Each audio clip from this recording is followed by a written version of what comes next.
Ladies and gentlemen, welcome to the video where I'll be going through my internship journey, a journey where I answer the question, can a camera be used in a work assessment?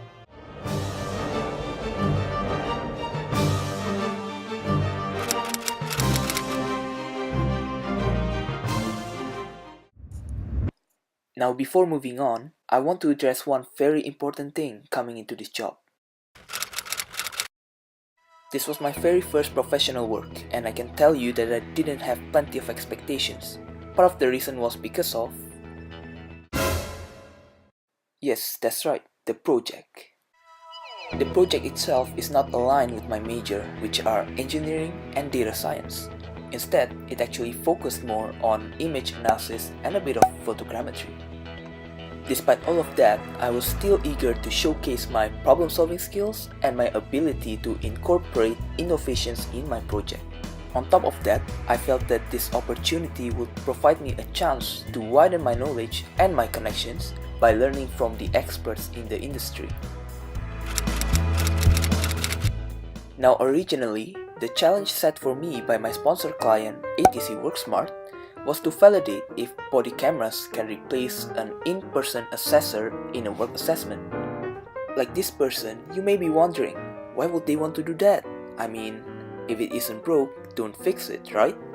Well, not quite. It may seem fine from the outlook, but if we look deep into it, ATC WorkSmart is based in Albany, and so there will always be a question in terms of efficiency in this work assessment.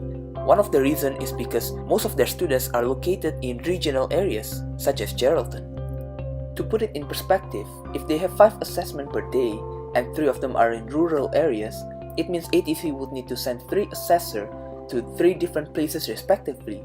Taking that as a reference, it would take each assessor numerous hours of travel time. Now if this is consistent over time, the assessment process can be costly and time-consuming, and that is why they are exploring for other options to conduct their assessment whilst incorporating digital technology in the process.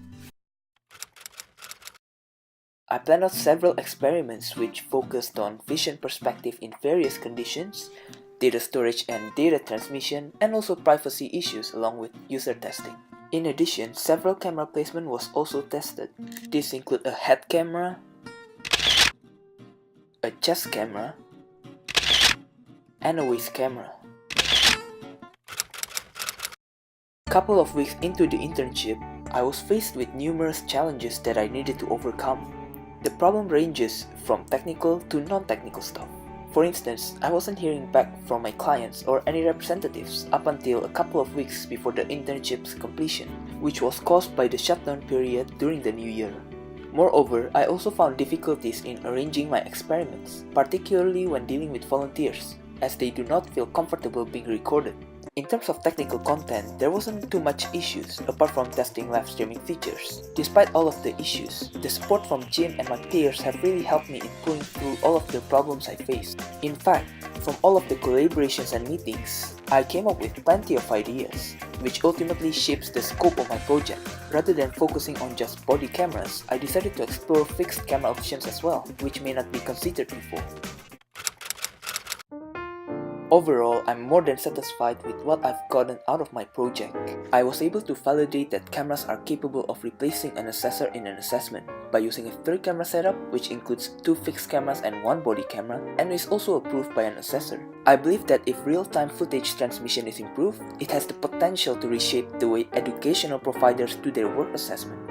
Thanks everyone for listening to my journey. I want to thank Jim and ATC WorkSmart for believing in me and giving me the opportunity to work on this project. Also, thank you to all my peers for providing assistance and for being a volunteer in my experiments.